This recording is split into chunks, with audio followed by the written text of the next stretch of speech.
Está esperando processar um pouquinho a gravação, que às vezes demora. Bom, acho que foi. Bom, pessoal, boa noite. Como eu falei, meu nome é Lara, eu sou coordenadora de marketing do ACS FRJ Student Chapter e com muita honra aqui no webinar de hoje, a gente tem como convidado o Thiago Gomes, que tem um currículo bastante extenso, bastante experiência para passar para a gente. Ele é formado em processos químicos industriais pelo Instituto Federal de Educação em Ciência e Tecnologia do Rio de Janeiro, e ele também tem mestrado e doutorado em Ciência e Tecnologia de Polímeros pela FRJ. Ele atuou como pesquisador na Fundação Copetec, com focos em pesquisa de mercado, logística reversa, sustentabilidade, reciclagem e também avaliação do ciclo de vida. Ele também trabalhou como pesquisador no Instituto Virtual Internacional de Mudanças Globais e com os temas de pesquisa de mercado, gerenciamento de resíduo e infraestrutura portuária. E ele também exerceu a função de consultor quanto aos processos de licenciamento ambiental no estado do Espírito Santo. Atualmente, ele desenvolve atividades de pesquisa no Centro de Excelência de Reciclagem e Desenvolvimento Sustentável, nas áreas de reciclagem, sustentabilidade, desenvolvimento de embalagens e avaliação do ciclo de vida. Ele também é professor, colaborador do curso de especialização do Instituto de Macromoléculas da FRJ, o IMA, e também na pós-graduação executiva da COP. Eu acho que com um currículo desse tamanho a gente consegue, quase impossível, né, não ter uma palestra de tanto sucesso, assim. Eu gostaria de dar as boas-vindas ao nosso palestrante, Thiago. Thiago, você já está compartilhando sua tela? Acho que sim. Eu acredito que todo mundo esteja vendo, se eu não me engano, no chat. Alguém comentou que está sendo carregada. Agora foi. Todo mundo no chat consegue confirmar para mim? Para mim foi. Tá liberado? Eu acho que foi, né? Aqui tá dando Bom, acho que a verdinho. gente pode começar assim. Sim. Tá bom. Beleza, então, se alguém obrigada. tiver algum problema, sinaliza que aí Isso, eu tomo. Obrigado pela apresentação, Lara. Acho que eu esqueci só de colocar na última etapa do currículo, que agora eu estou trabalhando com PRH da ANP, então estou pesquisando na parte de petróleo especificamente, então por isso tem esse monte de créditos aqui embaixo de PRH, FINEP, enfim, toda a turma que me financia.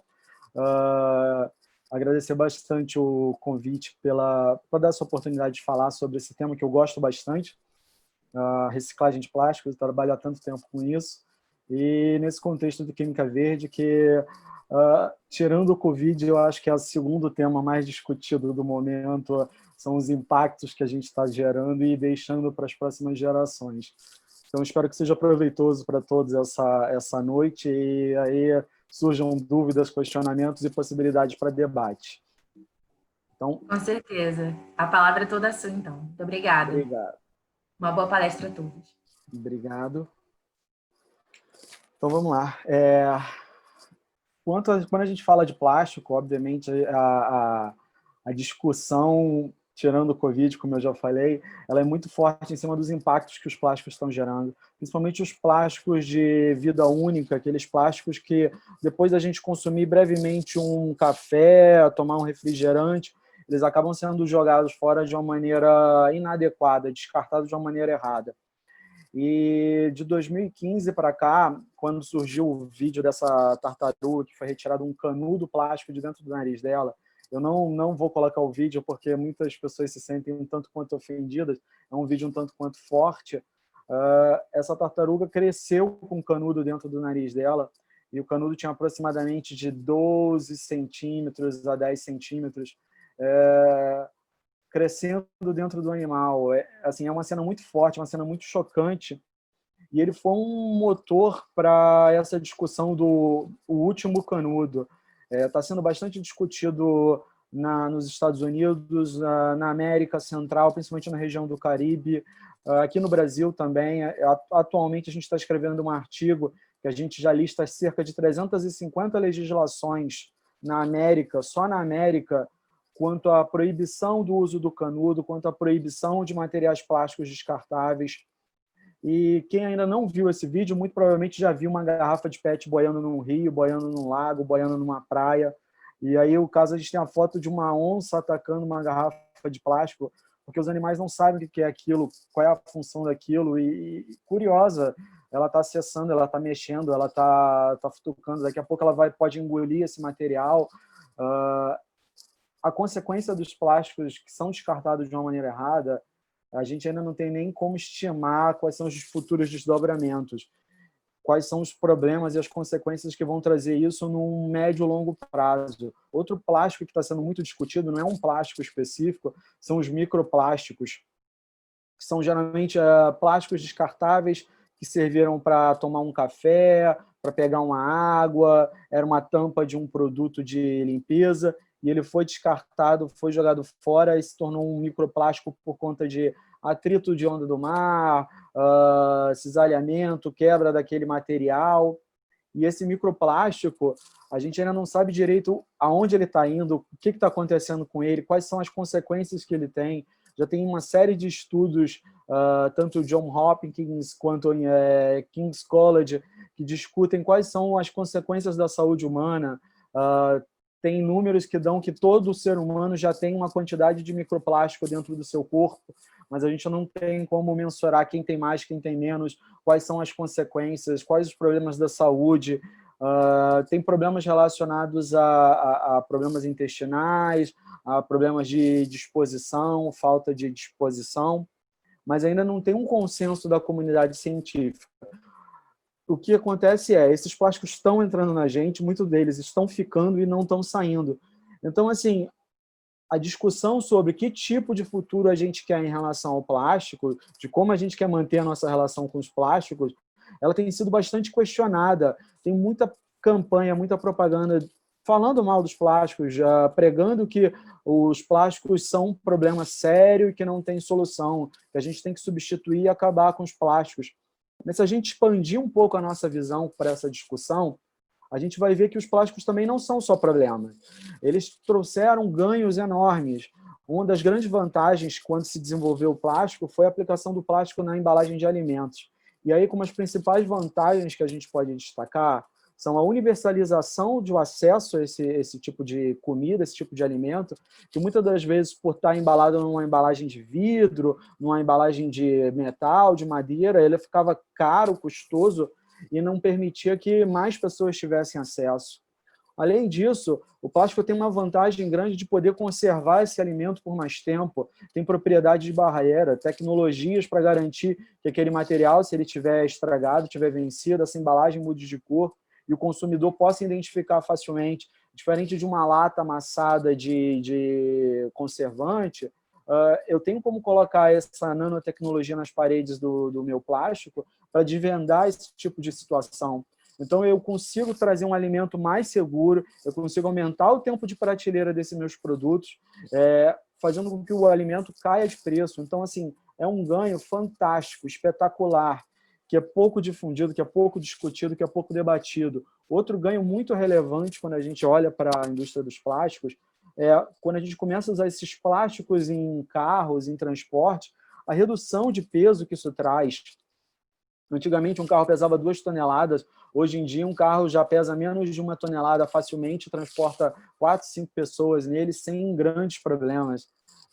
Você não está mais transportando 2 toneladas de material no seu carro, está transportando 900 quilos, que ainda é muito, mas já tem uma redução considerável. Se a gente for buscar um estudo de ciclo de vida que a Coca-Cola elaborou, lá em 1969, o primeiro estudo de avaliação de ciclo de vida, ela comparou embalagens de vidro com embalagens de plástico, e nesse estudo era bem claro que o ganho de se transportar o refrigerante numa embalagem de plástico reduzia demais a pegada de carbono daquele refrigerante, porque o vidro era muito mais pesado, então o caminhão transportava 40% em embalagem e 60% em refrigerante. E com plástico esse número caía para 8%, 10% mais ou menos.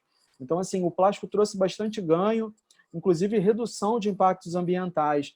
E agora, nesse momento que a gente está vivendo de pandemia, a gente tem que destacar mais ainda uma vantagem do plástico, que é a possibilidade de colocar em máscara, de colocar em luvas, um material que vai ser descartado depois do uso, que vai trazer segurança para quem está na linha de frente da Covid, para quem está saindo de casa, para quem tem que entrar em contato com pessoas contaminadas.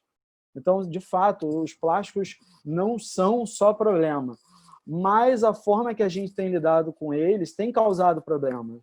problemas.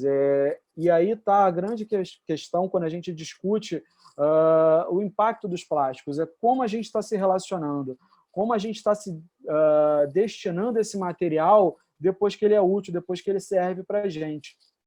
E aí surge um questionamento. É nítido que a gente não vai conseguir abrir mão mais do plástico. Quer seja no carro, nas seringas que vão ser utilizadas para aplicar as vacinas de Covid, nas máscaras, nas luvas, no transporte de alimento, mas, ao mesmo tempo, a gente tem uma pressão ambiental muito grande em relação ao mau uso, ao mau destino do plástico. Então, qual é o melhor caminho? Qual é a alternativa ou rota que a gente pode utilizar para poder reduzir o impacto do plástico? Então, tem uma expressão que a galera que trabalha muito com marketing usa do esverdear o plástico. Vamos tentar fazer o plástico ficar mais verde.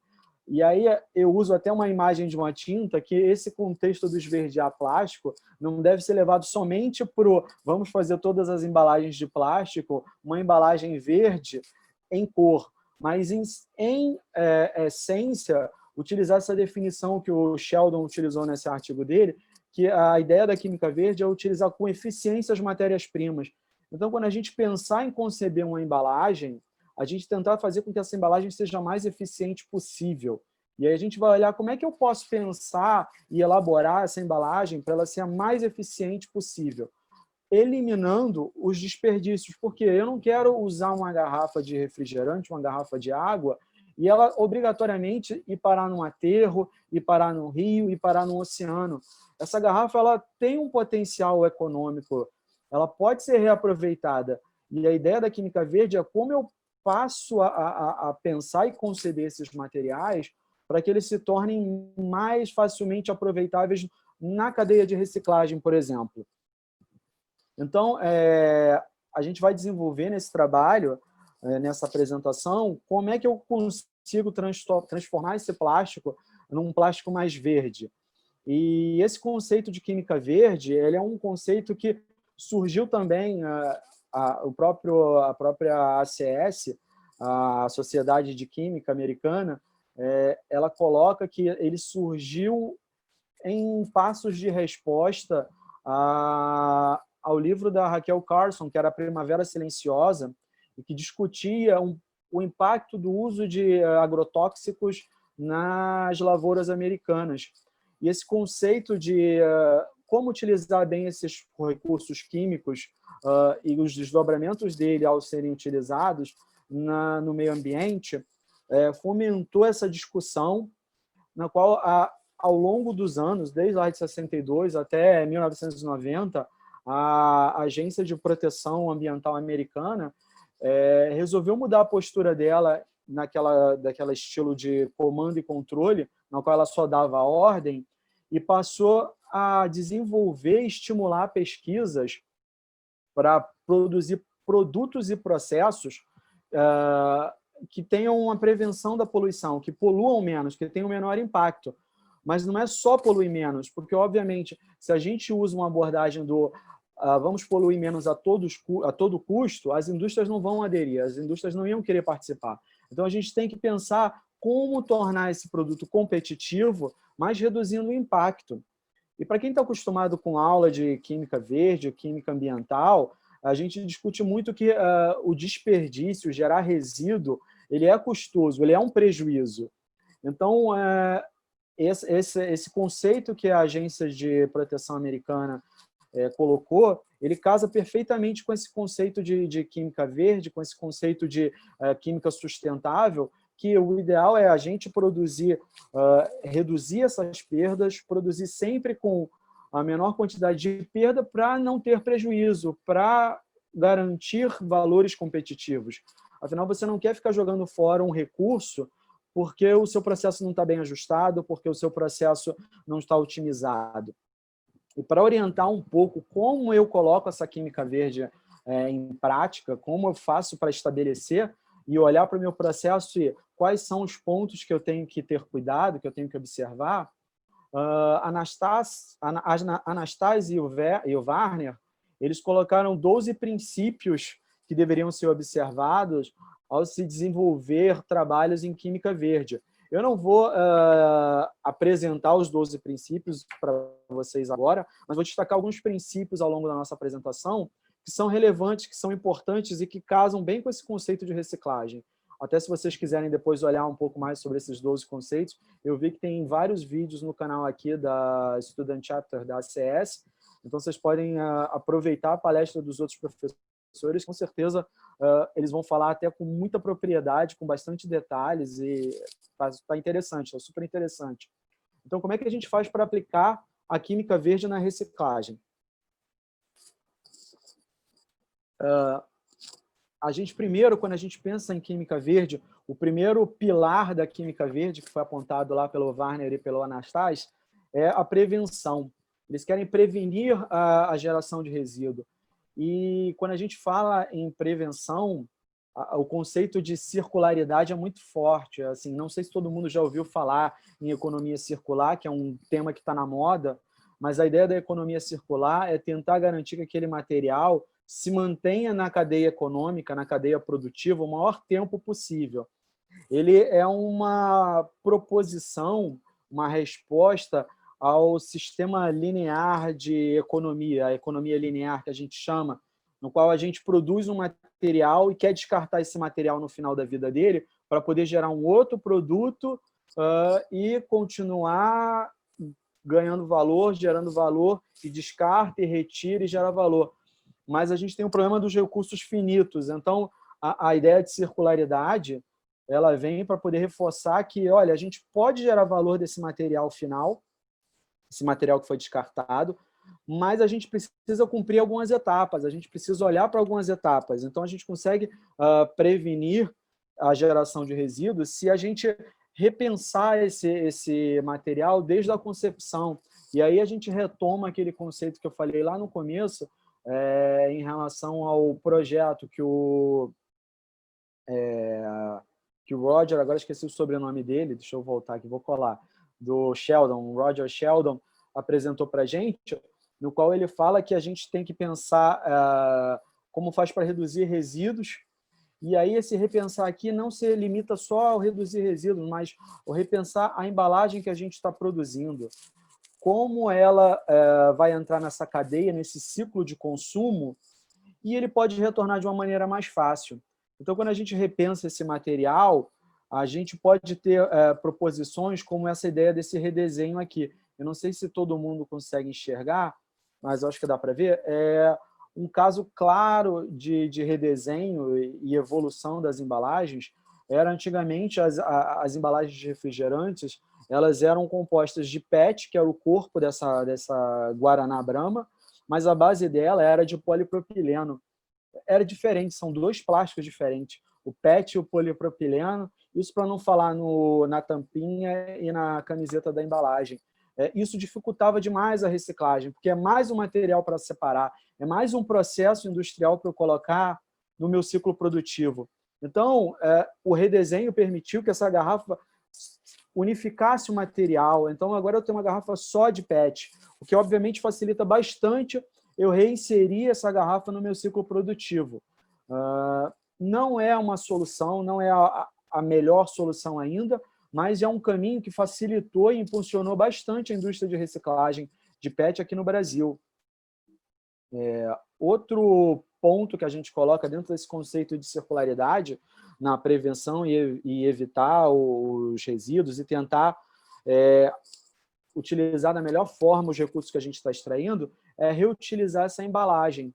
Então, tentar utilizar o máximo de vezes aquela embalagem antes de descartar esse produto.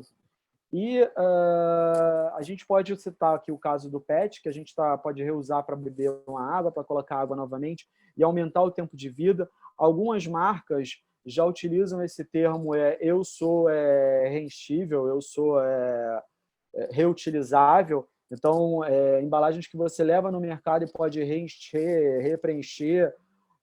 Na Europa, usa muito esse conceito para alimentos a granel. Então, o arroz já não é... Nem todo mercado ele vende o arroz em saco. Você leva um saco e pode ficar reutilizando. Então, esse conceito ganhou muita força dentro dessa ideia de reduzir o impacto, reduzir o descarte desse material. E a última etapa dentro desses 4 R's que eu estou apontando para vocês é o reciclar. Ela não é a melhor alternativa, como a gente viu, se a gente for hierarquizar essas opções dos R's, o repensar, de repente, me proporcionaria uma embalagem que não teria um descarte final, que ele ficaria nesse ciclo fechado para sempre. Mas não tendo essa possibilidade, a gente avança para a etapa do reciclar. E aí a gente agora vai esmiuçar um pouco quais são as possibilidades de reciclar.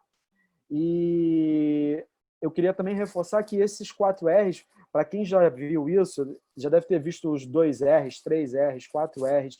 O último ano que eu dei aula, a turma já estava falando que já existiam os 13 R's. Então, assim, eu tentei destacar os R's que são mais relevantes para a nossa apresentação de hoje. Então, não se assustem se vocês se encontrarem mais à frente com 5, 6, 7, que eles foram aumentando uma vez que a gente visualiza novas possibilidades de aumentar a circularidade desse material. Então, dentro desse conceito de reciclagem, a gente vai olhando para um processo de reciclagem de plástico. Ele é um processo industrial tradicional, ele gera impactos, ele consome recursos. Não é simplesmente eu colocar a minha garrafa de refrigerante no começo do processo e vai sair uma garrafa nova sem nenhum impacto, sem nenhum resíduo, sem nada. O processo de reciclagem é um processo como qualquer outro, que consome recursos, consome matéria-prima. Além da embalagem reciclada, ele vai consumir energia, ele vai precisar de água, muitas vezes, para fazer uma limpeza, dependendo de como está chegando essa embalagem, se estava com refrigerante, se ela estava com óleo, se ela estava com uma graxa, se ela estava com alguma cola. Eu vou precisar usar detergente, vou precisar usar água quente, eu vou precisar lavar esse meu material, muitas vezes eu preciso moer para poder acessar partes difíceis de acessar esse material, então eu vou consumir energia, consumir água, e todos esses materiais que entrarem em contato, eles vão precisar ser tratados antes de serem destinados. A ideia é como podemos melhorar isso aqui, como podemos evitar que esse material gere um volume grande de resíduos depois de serem tratados. Então, quando a gente começa esse processo de reciclagem, a primeira etapa é a triagem, é a separação do material. Como vocês estão vendo aqui nessa tabela da ABNT, são 6 plásticos tradicionalmente utilizados para embalagem. A gente tem muito mais opções de plásticos, muito mais combinações de plásticos, mas as 6 principais, as 6 mais utilizadas, são o PET, o polietileno de alta densidade, o PVC, o polietileno de baixa densidade, o polipropileno, o poliestireno. O PET é a tradicional embalagem de refrigerante que a gente mais utiliza aqui no Brasil, mas você tem algumas outras aplicações, uma vez que o PET é um plástico de engenharia, então você tem face shield, que está sendo muito utilizado agora para proteger as pessoas de respingos quando estão falando, quando estão atendendo alguém com Covid. O polietileno de alta densidade é muito comum utilizá-lo em embalagens, sacolas, embalagens de shampoo, entre outros. O PVC a gente tem desde aquele papel filme, como cortina de banheiro, como em alguns casos umas cadeiras de praia, cadeiras de piscina que ficam meio amareladas, geralmente elas são feitas de PVC. Você tem o polietileno de baixa, que ele também é utilizado em sacolas, que ele também tem características próximas do polietileno de alta densidade. O polipropileno é utilizado em tampas, em produtos que exijam uma resistência mecânica um pouco maior desse polímero.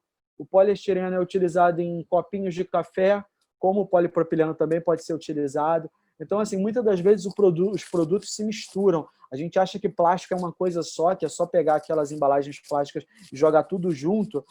Não é simples assim, não é fácil assim, infelizmente. E a gente vai ter um impacto ao adicionar uma etapa de triagem nesse processo. A separação desses materiais, ela demanda energia, dependendo do tipo de tecnologia que você está utilizando. Você pode utilizar tanques de flutuação, e aí você vai alterando a densidade da água para poder fazer a separação. Você pode utilizar detectores de infravermelho, então você vai ter gasto energético, vai ter gasto de energia para poder movimentar uma esteira, ar comprimido. Então você tem uma série de insumos entrando que quanto mais misturado, mais confuso tiver esse material, mais difícil vai ser essa triagem e mais processos de triagem vão ser necessários para a eficiência dessa separação. Eu acabei não comentando outros, mas o outros aqui dessa tabela da BNT, ele está relacionado a todos os outros plásticos que são menos comercializados. Então, a gente tem o policarbonato, que era típico de CD, algumas telas de proteção de capacete, tem o poliacrilato, tem uma série de outros polímeros que são utilizados, mas em uma escala um pouco menor do que esses 6 da frente. Depois dessa etapa de triagem, geralmente, para tentar aproveitar o máximo de espaço desse material e não gastar tanto com transporte, uma etapa típica na reciclagem é a prensagem desses materiais. Os plásticos têm uma coisa que a gente chama de capacidade de memória, propriedade de memória, que uma vez ele conformado uma garrafa, eu posso amassar e ela tende a retornar para aquele estado inicial dela. É muito típico quando você pega uma garrafa de Coca-Cola, de refrigerante, você amassa e ela volta, amassa e ela volta. E para você transportar uma garrafa, uma embalagem vazia, vai gerar um impacto no transporte, no consumo daquele combustível do transporte, porque você não quer estar transportando água, você quer estar transportando plástico. Então, a prensagem é uma técnica que reduz o volume livre, o espaço livre que esse plástico ocupa, e otimiza o espaço do caminhão para transportar o maior número de embalagens. Com isso, eu tenho uma redução dos impactos que são gerados nesse transporte. Uma vez que esse material foi prensado e foi deslocado lá do ponto de coleta, quando ele vai chegar na indústria, quando ele vai chegar na fase de beneficiamento, há uma etapa chamada de moagem. E a ideia da moagem é, esse plástico ele tem uma parte interior que eu não consigo acessar para limpar. Uma vez que, olha, uma garrafa de óleo, ela teve contato com óleo, a garrafa de refrigerante teve contato com refrigerante, eu quero limpar, eu não quero deixar nenhuma ponta, nenhum resíduo de refrigerante. Imagina você vai tomar uma Coca-Cola que foi feita com uma embalagem reciclada e ela ainda tem um resquício de óleo, ainda tem um gostinho de Coca-Cola ou de Guaraná lá dentro e você está tomando a Coca-Cola. Então, essa não é a ideia. Então, para eu otimizar essa lavagem, para eu garantir que eu vou fazer uma lavagem boa, eu preciso fazer uma etapa de moagem. E essa etapa de moagem é uma etapa que gasta bastante energia. É uma etapa que demanda um projeto muito bem ajustado para que eu reduza o meu gasto energético, para não ficar moendo materiais diferentes do que aquele que eu estou processando, para que eu não gere muitos resíduos nesse sistema de moagem, uma vez que, como eu estou moendo, esse material pode virar pó e aí ele não vai prestar para o meu sistema de processamento, ou ele vai ficar muito grande. Se as partículas forem muito diferentes de tamanho, eu não consigo processar no mesmo equipamento, não consigo obter temperaturas de fusão próximas, ele acaba diferenciando, uma vez que um tem uma área maior, um volume maior, e o outro tem um volume menor. Então, eu começo a ter uma série de dificuldades. Então, esse processo de moagem ele precisa ser muito bem ajustado para que eu tenha essa redução de desperdício, essa redução de geração de resíduo. Outra etapa que a gente já tinha comentado, e que agora eu vou falar um pouquinho melhor, a etapa de lavagem, ela é quando eu processo materiais de diferentes origens, óleo, refrigerante, grão, vem com diferentes tipos de resíduo. E muitas das vezes, se esse resíduo não foi limpo assim que saiu da casa do consumidor, se não saiu assim que saiu da casa da pessoa, a pessoa deixou óleo, deixou algum resíduo lá dentro, botou guimba de cigarro, eu preciso de uma lavagem eficiente. E essa lavagem eficiente vai me obrigar a utilizar um detergente, uma água quente, para poder liberar, para poder soltar esses contaminantes. Isso tudo vai aumentar a minha pegada ambiental, vai aumentar o resíduo que eu vou produzir, porque essa água vai entrar em contato e ela vai servir para uma lavagem, para uma segunda lavagem, mas tem um momento que ela vai ter que ser tratada e descartada. Então, assim, quanto mais limpo esse produto chegar numa linha de reciclagem, mais tempo essa água vai poder ser utilizada e menor vai ser o impacto gerado pelo descarte dessa água. E a última etapa que a gente olha nessa pré-reciclagem é a etapa de secagem. A gente está falando de polímeros, e os polímeros, quando a gente vai processá-los de uma maneira geral, eles são muito sensíveis à água, quer porque eles vão gerar bolhas e vão causar imperfeições numa peça, uma vez que aquela água ela vai ficar aprisionada na estrutura do plástico, ou então ela vai iniciar um processo de degradação desse meu material plástico. Então, a etapa de secagem é uma etapa que exige um ajuste, um controle muito sério, muito rigoroso.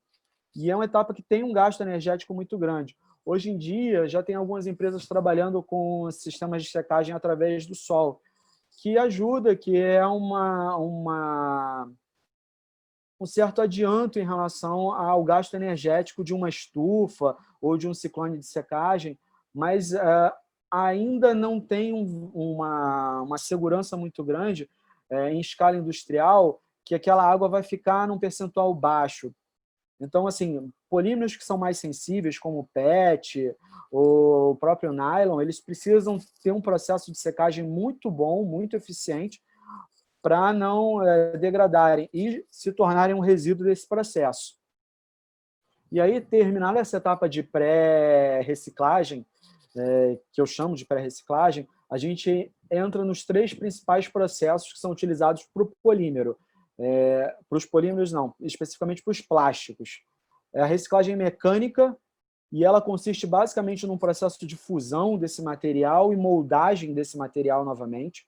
A gente tem um processo de reciclagem química, onde eu quero fazer a despolimerização ou recuperar esses monômeros do polímero para poder ou fazer uma nova polimerização ou adicioná-los em novos produtos químicos que vão servir como matéria-prima para uma outra fonte.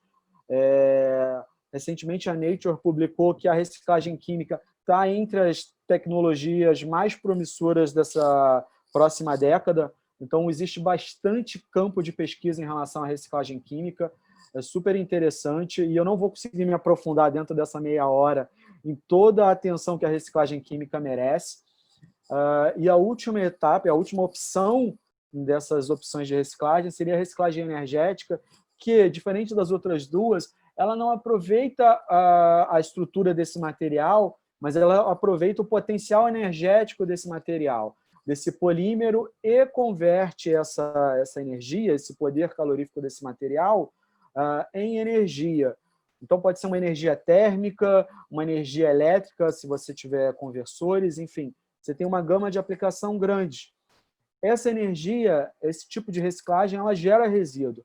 Então, o Sheldon e o Norton propuseram, com base nos princípios da química verde, uma hierarquia de escolha quando a gente vai trabalhar com a ideia de reciclagem, onde a reciclagem mecânica ela tem um ganho ambiental, ela tem uma vantagem ambiental frente às outras duas tecnologias muito grande. Como intermediário, eles colocam que a reciclagem química seria um processo intermediário, onde você não tem os mesmos ganhos que a reciclagem mecânica, pelo menos ainda, mas você não tem os impactos gerados como a reciclagem energética. Hoje em dia, o grande impacto da reciclagem química são os solventes que são utilizados nessa reciclagem. Então, o tratamento desses solventes, muitas das vezes, não são simples, não são fáceis. Então, esse talvez seja o grande mercado em relação à reciclagem química.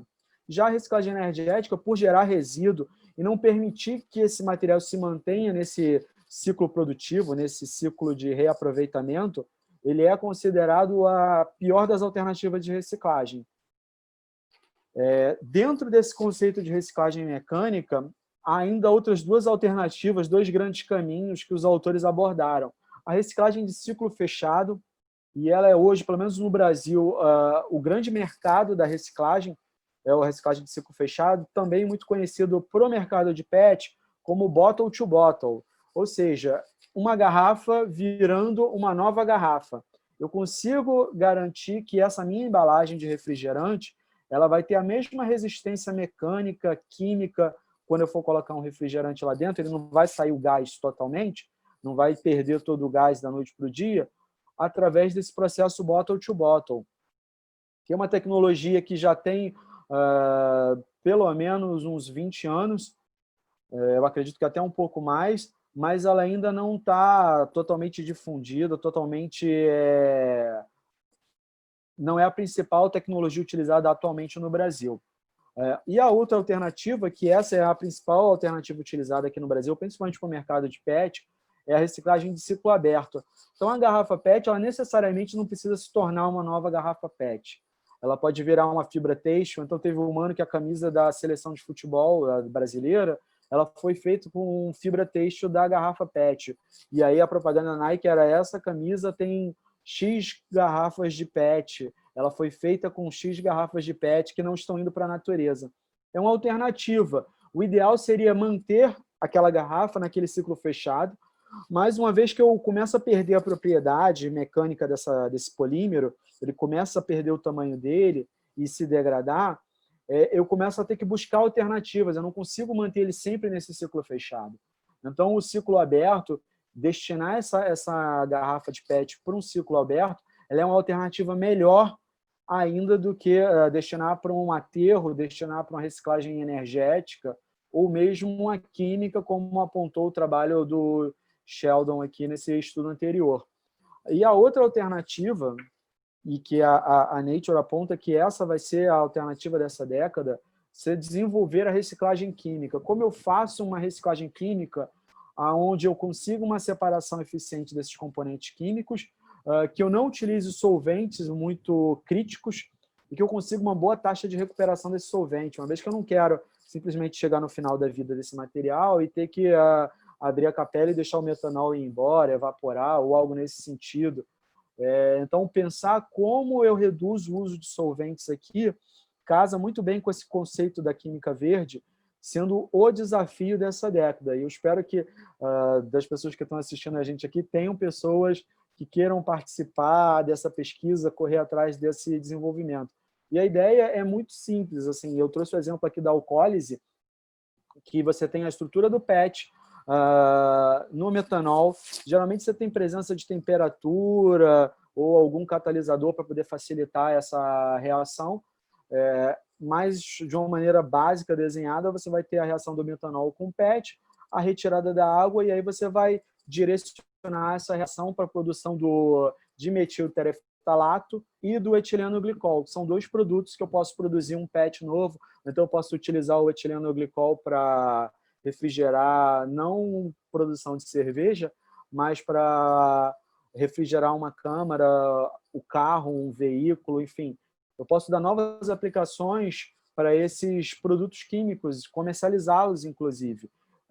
Tem alguns casos que a reciclagem química simplesmente reaproveita essa macromolécula do polímero e transforma ela em monômeros, em estruturas um pouco menores, para poder aproveitar como numa tinta. Então, esse polímero entra como uma camada de revestimento, de proteção de um material. É uma aplicação que você começa a reduzir um pouco o impacto ambiental desse material e cria uma alternativa como solução para esse solvente. E a última opção e o último caminho relacionado à reciclagem energética está muito relacionado à queima desse material. Sim, você vai queimar esse polímero, mas numa situação controlada, onde você vai recuperar essa energia. Inicialmente, quando surgiu esse processo de incineração, a ideia era simplesmente reduzir o tamanho daquele polímero, daquele material, e aí destinar esse pó, esse resíduo em tamanho menor para um aterro. Mas uma vez que aquele material tem um poder calorífico, tem uma capacidade de gerar energia, de se converter em novas fontes de energia, era um desperdício muito grande. Então, assim, a reciclagem energética na Europa ela é bem difundida, conta com mais ou menos umas 450 plantas de reciclagem energética, mas ela vem perdendo muita força ultimamente por conta de geração de resíduos e poluição. Para eu controlar que essa queima não vai estar emitindo produtos químicos, produtos perigosos, nocivos à saúde, eu tenho que utilizar uma série de filtros, onde o tempo de vida desses filtros é muito curto. Então, assim, eu não consigo eliminar o resíduo desse meu processo. Então, se a gente for olhar como um processo de química verde, um dos princípios vai estar sendo desperdiçado, vai estar sendo desrespeitado, uma vez que eu preciso desses filtros e toda vida que eu fizer essa incineração, eu vou gerar um dust, eu vou gerar um fragmento lá no final, um pó. Então, assim, é muito importante que a gente tenha essa atenção que a reciclagem energética ela é uma alternativa ao aterro, mas ela não é uma alternativa tão boa assim. ela não é uma consideração muito boa frente à possibilidade de reciclar quimicamente ou mecanicamente esses materiais. E aí eu já vou caminhando para o final, no sentido de como é que a gente faz para entender um pouco melhor essas alternativas. Uma vez que esse processo de tomada de decisão, eu não devo olhar somente a essa etapa de descarte. Quando eu vou projetar um material, quando eu vou conceber um novo produto, uma nova garrafa, o ideal é que eu olhe todo o ciclo de vida desse material, para eu entender todos os impactos, não só o impacto na fase do descarte, na fase da reciclagem, mas o impacto para produzir. Será que é melhor produzir uma garrafa de vidro e eu vou reciclar essa garrafa de vidro no final e o impacto o impacto ambiental do transporte vale a pena frente a a avaliação de vida tenta responder isso de uma maneira holística, de uma maneira ampla, e aí é muito importante a gente desenvolver esse conceito, trabalhar melhor esse conceito, uma vez que atualmente são 85 metodologias de impactos diferentes. Então ele tenta fornecer uma visão não limitada somente ao impacto à saúde humana, mas ao impacto ao meio ambiente, ao impacto às mudanças climáticas, à eutrofização, à acidificação. E em algumas metodologias de impacto, inclusive a qualidade de vida que a gente tem, horas trabalhadas, horas de saúde que você vai perder, você vai ter que ir médico. Então, assim, essas metodologias, elas tentam te fornecer uma visão bem ampla do impacto dessas embalagens, desses produtos, e ela é a melhor alternativa hoje para a gente avaliar qual é a reciclagem que a gente deve utilizar, qual é o processo que a gente deve tomar como mais relevante, mais interessante para a gente como sociedade. E aí aqui eu trouxe uma visão simplificada do que seria esse resultado de uma avaliação de ciclo de vida, onde, olhando só a toxicidade humana, a gente comparou aqui, no meu trabalho de doutorado, 4 alternativas de destinação: o aterro, a reciclagem de ciclo fechado, a reciclagem de ciclo aberto e a reciclagem energética. Se eu fosse olhar aqui simplesmente pelos números que eu estou fornecendo para vocês, a reciclagem energética parece a melhor alternativa para a toxicidade humana, mas nem sempre esses números devem ser olhados de forma isolada, porque não é só o caso da toxicidade humana. Às vezes eu olho só um processo aqui, a fase de distribuição, e para a fase de distribuição eu não vou ter nenhuma relevância em relação à reciclagem energética. Então, assim,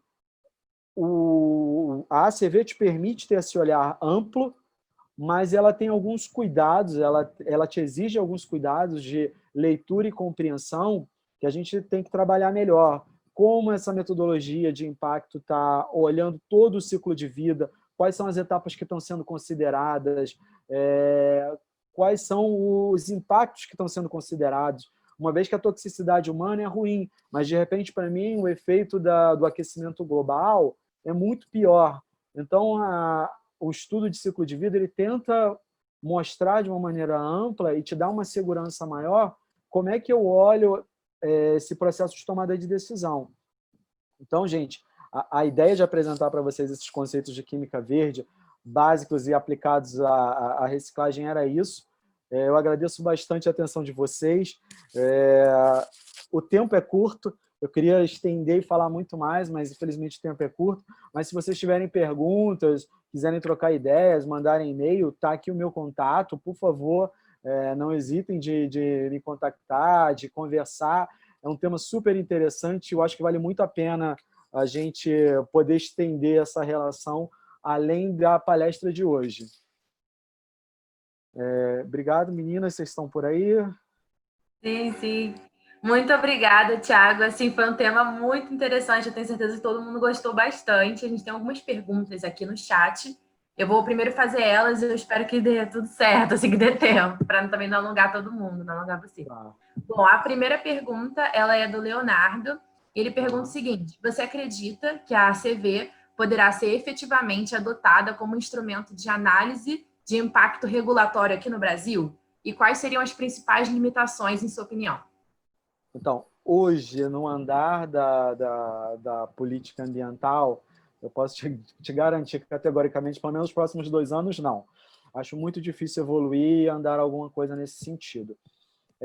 Eu já tenho observado que, na Europa, cada vez mais a CV está se consolidando como uma ferramenta de informação para o público. Então, você tem os QR Codes nas embalagens, e até eu uso muito isso nas minhas aulas dos alunos, que você escaneia e você tem todo o ciclo de vida daquela tua embalagem, daquele teu produto. Então, ele te dá uma opção na hora de escolher se eu quero utilizar a embalagem de vidro, se eu quero utilizar a embalagem de plástico, se eu quero utilizar a embalagem de metal. Então, assim, hoje, como Europa, já tem um bom caminho em relação à CV. Hoje, no Brasil, não temos. A gente ainda está trabalhando na parte de inventário. O inventário brasileiro ainda é pequeno. A última vez que eu acessei o inventário, a gente tinha cerca de 50, 60 processos catalogados. Se a gente tomar com base a Suíça, que tem mais de 2.000 processos catalogados, a gente vê que ainda tem muito a ser caminhado, muito a ser investido, muito a ser pesquisado. E eu acho que hoje o principal dificuldade é a falta de investimento. Assim, a gente não está colocando grana, não está desenvolvendo pesquisa, não está se abrindo edital de pesquisa relacionada à CV. São muito poucos. Eu não vou falar que não está, porque até recentemente eu estava num, então assim, também vou estar sendo injusto. Mas é muito pouco frente ao esforço que outras nações fizeram. É aquela história, não adianta o cara lá fora investir 10 euros e a gente investir R$ 1 e achar que vai ter a mesma resposta, porque não vai acontecer, não vai ser assim. Então, acho que a gente precisa ainda de muito investimento. Vamos para a próxima. Eu acredito que, com certeza, uma resposta muito completa. Bom, a Priscila, ela perguntou em relação à moagem, lavagem e a água descartada, né, como você mencionou no processo, se há controle dos microplásticos eliminados nesses processos. Então, em princípio existe sistemas de filtragem para fazer esse controle e controle de água. Eu não vou te garantir que industrialmente é 100% esse controle. O sistema de coleta e acompanhamento, sim, algumas empresas que eu fui não eram tão rigorosos. Mas, de uma maneira geral, se você pedir para ver, o projeto industrial consta, a planta consta, mas, de novo, são filtros que acabam tendo um custo elevado para a empresa e que algumas empresas que não são tão sérias acabam negligenciando um pouco.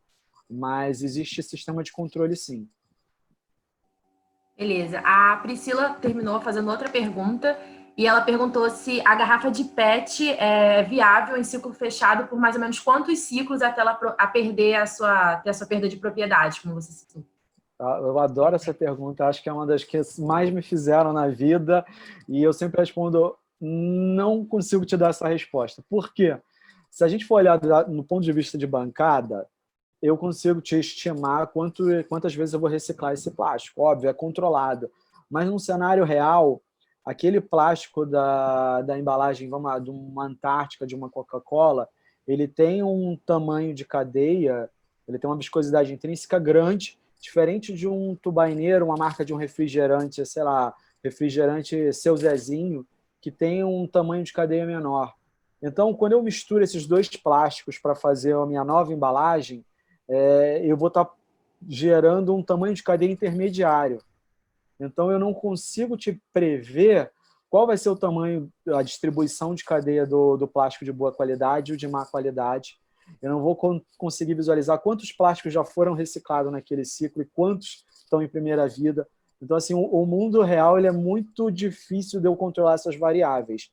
Em bancada, pelo bottle to bottle, eu consigo ir reaproveitando esse material, e aí a gente tem estudos que dão de 5, 7, 10 vezes, dependendo da propriedade de barreira que eu vou precisar. Então, assim, se é um refrigerante ou se é uma água. Se for uma água sem gás, ok. Mas se for um refrigerante com gás, eu já preciso de uma propriedade de barreira maior. Então, eu começo a aumentar a complexidade dessa resposta e ela não é redonda, ela não tem uma solução. É difícil. É complexo. A gente tem uma pergunta do Carlos e ele pergunta quais as perspectivas dos produtos recicláveis se tornarem mais competitivos com o do mercado. Se existe algum certo tipo de inovação em processos que possam garantir isso, em suprimentos. Sim, hoje, quando a gente trabalha plástico, assim, aqui não dá tempo de desenvolver muito com vocês isso, mas a gente tem o upcycling, que a gente tenta produzir um material com valor agregado maior. E é a grande menina dos olhos de quem trabalha com reciclagem. Como eu faço um produto de valor agregado maior? Então, uma madeira plástica, um compósito que eu utilizo fibra para reforçar um para-choque, alguma coisa nesse sentido, ele ganha um destaque e ele aumenta a competitividade desse material. Então, eu lembro que um dos primeiros projetos que eu trabalhei quando eu vim para essa parte de plástico, para o mundo do plástico, foi o desenvolvimento de madeira plástica para fazer dormente de trem. Uma vez que o dormente de madeira era caro e o dormente de madeira plástica, ele era, apesar dele ser caro, ele tinha um tempo de vida maior. Então, eu tinha um ganho no tempo médio de vida desse material. Mas, se eu for competir no downcycling, que é produzindo um material de valor agregado menor, é uma competição muito difícil, na qual o meu único diferencial como reciclador é esse material é de origem reciclada. E aí, muitas vezes, o consumidor vai olhar assim, mas esse aqui, que é feito de virgem, está mais barato, não vou comprar o que está mais barato, não vou querer utilizar esse daqui, não. Era muito típico para as folhas de papel reciclado, a gente via muito isso, o comentário era muito comum, não, vou comprar o material, a folha branca de material virgem, porque o reciclado é mais caro. Então, assim, quando você trabalha para o downcycling, você entra numa competição mais no sentido de conscientização ambiental, e aí você tem que torcer para as pessoas terem essa consciência, reconhecerem esse valor agregado do produto, diferente do upcycling, na qual eu vou competir com um material que está numa categoria maior do que o meu, mas eu vou tentar chegar que ele seja tão mecanicamente bom, que ele dure mais, que ele seja melhor, enfim. São os dois mercados para poder tentar competir. Respondido? Eu acredito que sim. A gente tem mais uma devagar. pergunta. A gente tem mais alguma pergunta do Michel Neves. E primeiro ele parabeniza você pela palestra. Ele diz que ele é do L'Equipe da UFPR e ele disse que ele quer perguntar sobre os plásticos acrílicos, cujas reações de despolimerização já são conhecidas. Ele pergunta quais são as perspectivas industriais de plásticos que atendam a essas condições de você... Aí tá, isso aí ele complementando. Eu acredito que foi isso. Tá aqui no chat. Tá. Então, de uma maneira geral, como eu falei, hoje, industrialmente falando, a menina dos olhos são aqueles 6 plásticos ali, são os plásticos problemas atualmente, que é o PET, o polietileno de alta densidade, o PVC, que é o terceiro, o quarto é o polietileno de alta, o polipropileno e o poliestireno. Industrialmente, esses 6 são os que têm mais atenção.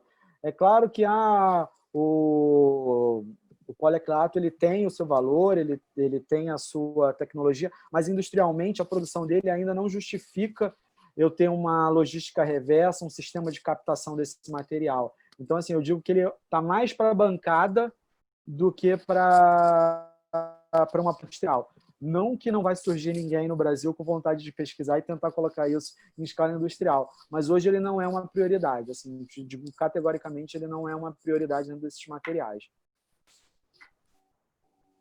Agora eu vou fazer mais algumas perguntas que a gente recebeu pelo formulário de inscrição. A gente tem uma pergunta do Bernardo, e ele pergunta quais são as principais aplicações dos produtos finais da reciclagem, se é geração de energia ou matéria-prima para novos plásticos, né? Hoje em dia tem sido para materiais novos materiais, né?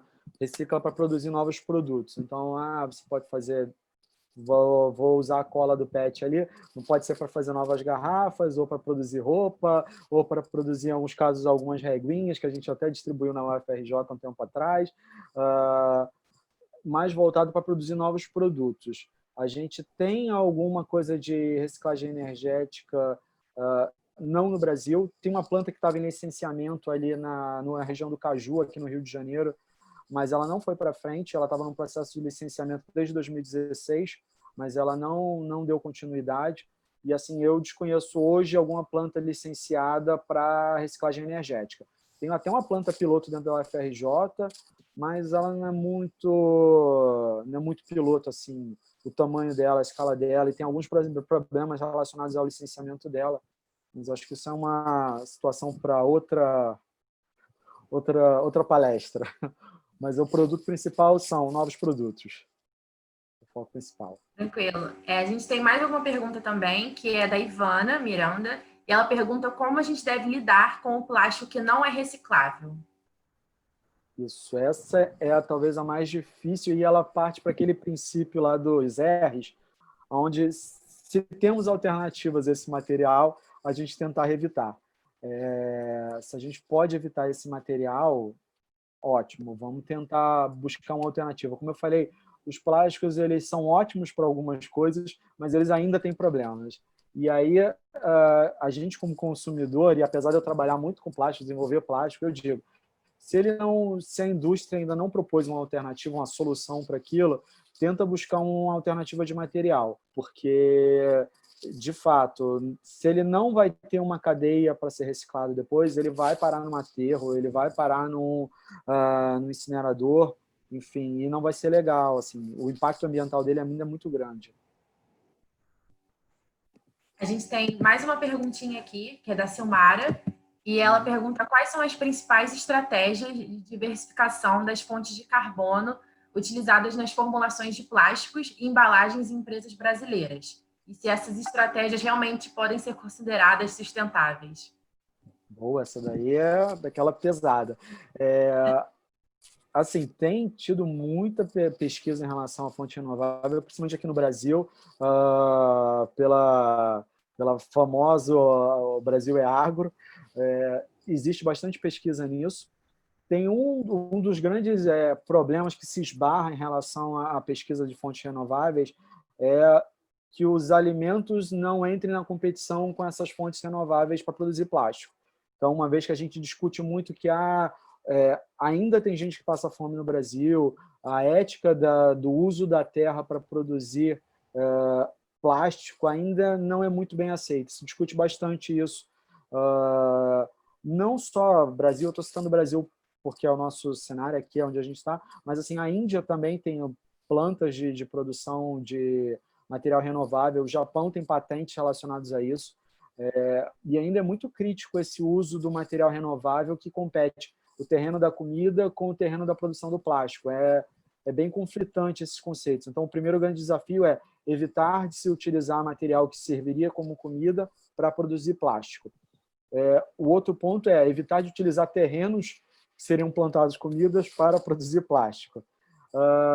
O terceiro grande desafio nessa parte dos renováveis é a logística de transporte desse material. Então, a Coca-Cola, um tempo atrás, estava trabalhando com um plant bottle, onde a cana parece que vinha da Índia.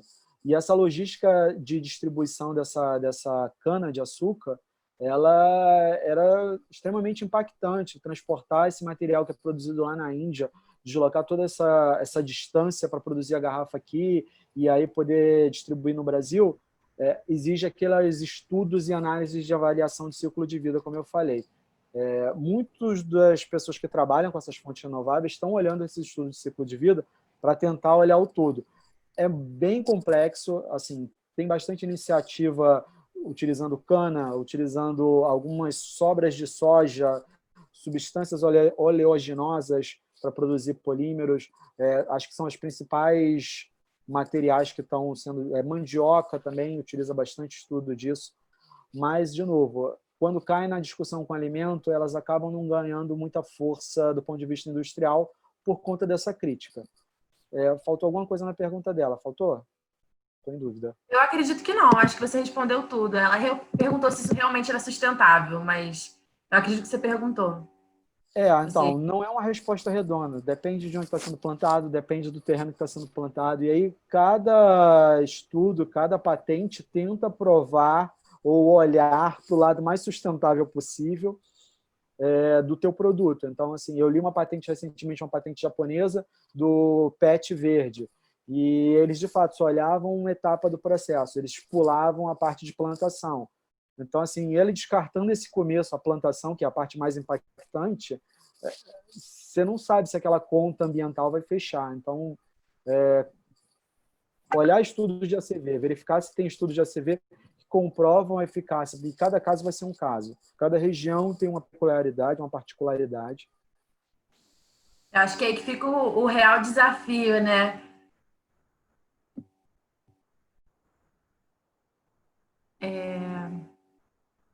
Eu caí, gente? Ou o palestrante caiu?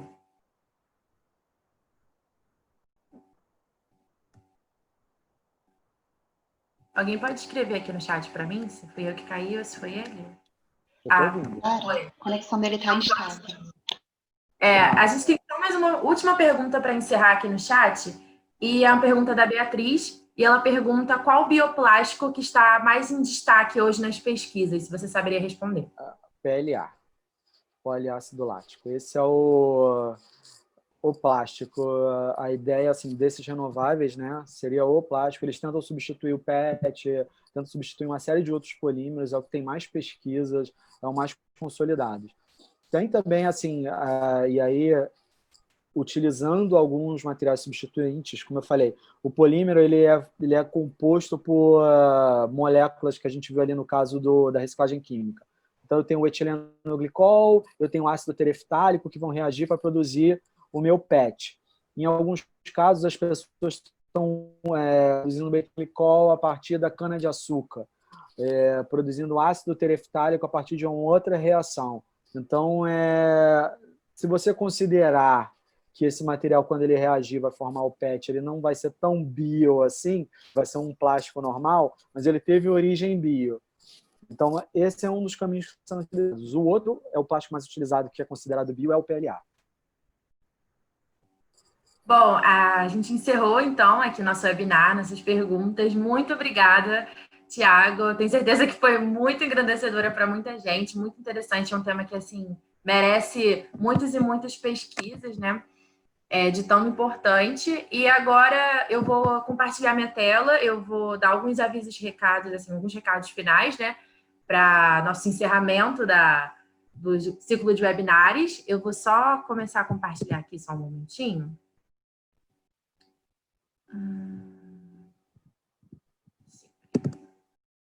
Vocês já estão vendo minha tela? Positivo. Sim? Tá. Vamos lá. Bom, gente, então, eu queria só dar alguns recados, como eu falei. Eu queria dizer que a gente está com o nosso processo seletivo aberto para a captação de novos membros. E a gente tem algumas diretorias disponíveis, que são as de marketing, as de projetos e as de relações institucionais. E que a gente está com inscrições abertas para as pessoas, tanto de graduação, pós-graduação, se você é professor. Então, a gente espera que todo mundo participe. O nosso link para o formulário de inscrição, ele também está encontrado aqui no chat. E ele pode ser encontrado também no nosso Instagram e no nosso LinkedIn. Outro aviso é que vamos ter nosso primeiro congresso online em março. A gente vai ter realização de mesas redondas, palestras, apresentações de trabalhos e alguns temas, né, que vão estar dentro dessas palestras. Vai ser a inserção da química verde em empresas, ensino e pesquisa sobre química verde em universidades e o ensino de química verde nas escolas. A gente vai também estar realizando novas divulgações, mas já para vocês separarem essa data aí no calendário de vocês, que vai ser incrível. O último aviso é que a gente encerra a nossa série de webinários desse ano, sobre química verde e temas correlatos, mas que a gente vai voltar em fevereiro de 2021 com novos temas. E se vocês também tiverem algum tema para sugerir para a gente, pode enviar para o nosso e-mail, para nossas redes sociais, que a gente pode tentar também procurar um palestrante super interessante para todo mundo conseguir aprender muito mais. Então, fiquem atentos às nossas redes sociais, sigam a gente. Aqui está o nosso Instagram, nosso LinkedIn. Lembrando que essa palestra, assim como outras palestras, outros webinários e todos os outros cursos que a gente deu, vocês podem encontrar os vídeos no YouTube. E esse aqui é o nosso e-mail também para contato. Bom, é isso. Muito obrigada pela participação. Obrigada, Tiago, novamente. E até a próxima, gente.